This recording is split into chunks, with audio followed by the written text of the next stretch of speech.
Frazzle F50, masturbation or GTFO. I don't even know how to address that. Alright. Quintongent. Why you play zombies? I play zombies because it's the easiest way to get gameplay. It's really, really simple. It's not difficult, easy to pick up, and the vast majority of my content on my channel is contingent on me talking about things. Really, a lot of people who watch my videos don't even watch. They just will play zombies and have me playing in the background talking. And so it's just an easy way to get gameplay. I really don't play enough of the game to be getting exceptional gameplays in multiplayer, and I really don't care enough to try. So that's the reason. That's the simple reason. And I do enjoy zombies. It's fun. Otto McKirby, if you needed to pick an apocalyptic situation, what would you choose? Nuclear holocaust, poles switching, zombies, etc. I don't think the pole switching is an apocalyptic event. I'm pretty sure that the poles naturally switch around on their own and we still survive that. So I guess I would have to say zombies, just to be completely trite, but that would be the most fun way to do it, and I don't even suffer under the delusion that I would survive. There's no way in hell I would survive. I'd last a few days, I'm sure. I would survive longer than all the really fat people and slow people and handicapped people and people who couldn't really escape the zombies. I would survive faster than them, but once it got to be like the elite, you know, athletes who were surviving, I wouldn't be able to keep up with them. They could outrun me and leave me for the zombies. That would be a damn shame. But I'm shameless, so I'd probably pop around in one of their legs and then leave them there dying so I could escape. Because when it comes down to it, I would rather be alive, and, you know, you gotta do what you gotta do. Okay, I'm being honest. But if it were like a nuclear holocaust, that would be even scarier. You know, that would be awful. I guess if I had to be in that kind of option, I would want to be one of the people who was just instantly just, boom, just gone, you know, so I didn't have to endure. Well, actually, screw that. It'd be kind of cool to live in a post-apocalyptic area, as long as I didn't have, like, crazy deformities from radiation or anything. So, I don't know. Zombies is choice number one. Next one is the nuclear holocaust. Okram125. Teen issues. Girls, school, friends, exams. That's pretty general. I guess for exams in high school, I guess teen, you mean high school, maybe middle school and high school. Here's a secret that they don't let you in on, is that your grades in middle school, they really don't matter a damn. They led me to believe, they were like, when I was in middle school, they said, oh, your colleges are going to check your 8th grade transcript. No, they're not. You liars. It's just a trick to get you to study harder, so don't follow the system, man. Get Fs on everything, man. No, but, I don't know, just do your best, but at the same time realize it's high school. It's not the end of the world. If you don't do that great on an exam or something, understand that, you know, mostly your ability to get into a good school is going to be contingent on SAT or ACT scores, not your grade in some bullshit high school, you know, art class or something like that. And as far as girls or guys go, you know, don't get too invested. I got too invested in a relationship in high school, and and you always think, you're like, oh, everybody else is just stupid. They don't understand what we have between us because we're so much smarter than everyone else for our age. We're mature, and that's just never, maybe not never, but it's rarely true because you change a lot in high school, and it was evident by the fact that the me that started dating this girl and the girl that I started dating, those people were not even remotely similar to the me at the time when we broke up or the her at the time that we broke up. And so, yeah, just don't get too overly invested, I would say, and that is my newbie advice from someone who isn't qualified to give it. There you go. Brainbox08, hashtags on Facebook. I mean, I don't use Facebook. I don't care for it, really. I don't have some, like, huge Facebook is evil mentality, but I've mentioned it before. I spend a lot of time on the internet with this YouTube thing, and I would spend too much time on the internet, or even more time. I already spend too much for sure if I used Facebook as well. So, yeah, but I don't understand. Do hashtags on Facebook, does that denote a trending topic or something? Did they add that now, or I don't know. I don't understand why people suddenly feel the need to hashtag emotions and subtext at the end of sentences. You know, people will tweet out or put a status like, I hate finals, hashtag stressed. It's like, well, yeah, that's subtext, man. You should be able to read into that and understand, they must be anxious. That seems to be the primary reason for frustration involved with finals. So it's just kind of silly to me. I don't know. Maybe I'm just bitching about something that doesn't matter. I'm definitely bitching about something that doesn't matter now that I'm analyzing it.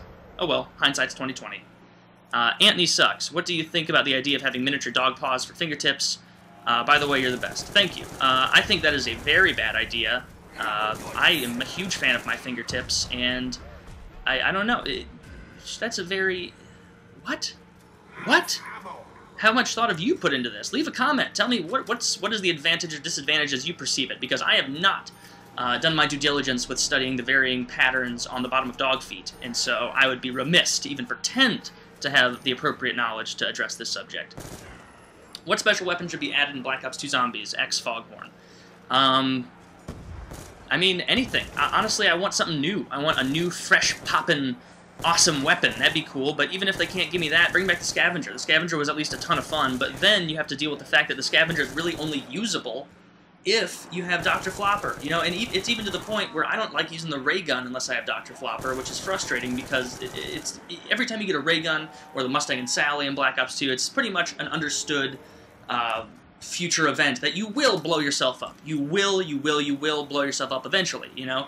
And that's frustrating. It's like it's inevitable that you can't avoid killing yourself. So, yeesh.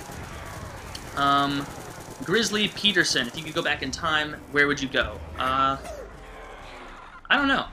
I feel like the best answer would be to go back and find out some really cool truth, like go see who really killed Kennedy or something like that. That would be cool, but I'm just going to go back and find a way to make money. I'm going to go the selfish route. I'm going to go back to whenever the hell they were selling stocks in Google, and I'm going to buy a shit ton of them, and then I'm just going to enjoy the rest of my life being a loaded, awesome playa, yo. So I shouldn't say that at all. Playa sounds bad. Okay.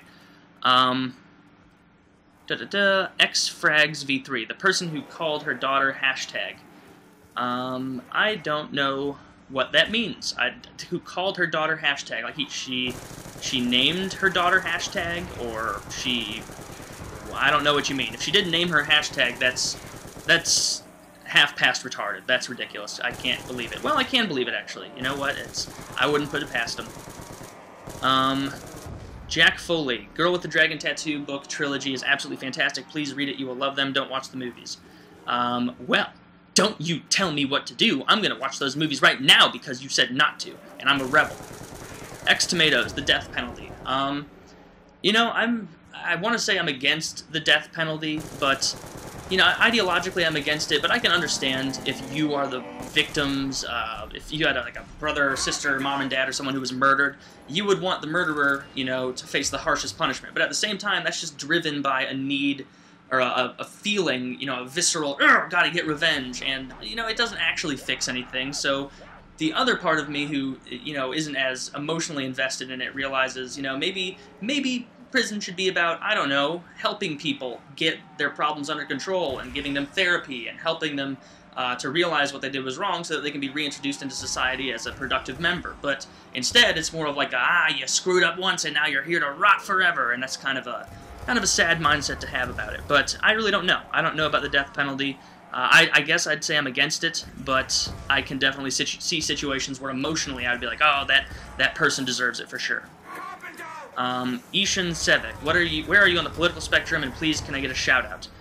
That's your shout out. I said your name. On the political spectrum, I kind of float back and forth. There are some things where I'm pretty conservative, and then some things where I'm pretty liberal, so I wouldn't really classify myself on either side. For the most part, I do agree with the conservative ideas of, like, fiscal responsibility, and you shouldn't be able to just blame everyone else for your problems and just expect people to take care of you. But then from the liberal perspective, I can understand, you know, what is a government here for if not to offer assistance, if not to help us? And the biggest reason I think that conservatives hate the idea of paying taxes so much is because we don't see that many tangible benefits of our taxes. So much of it just goes to wars overseas that we don't see, you know, our roads being fixed, and we don't see our education system becoming better, and we don't see those things, and so we think, damn, our taxes aren't even doing anything. So it's definitely not as simple an answer as, you know, the liberal, just tax the rich more, that'll fix everything. But, you know, I think that's a step in the right direction, so, yeah, I kind of float around.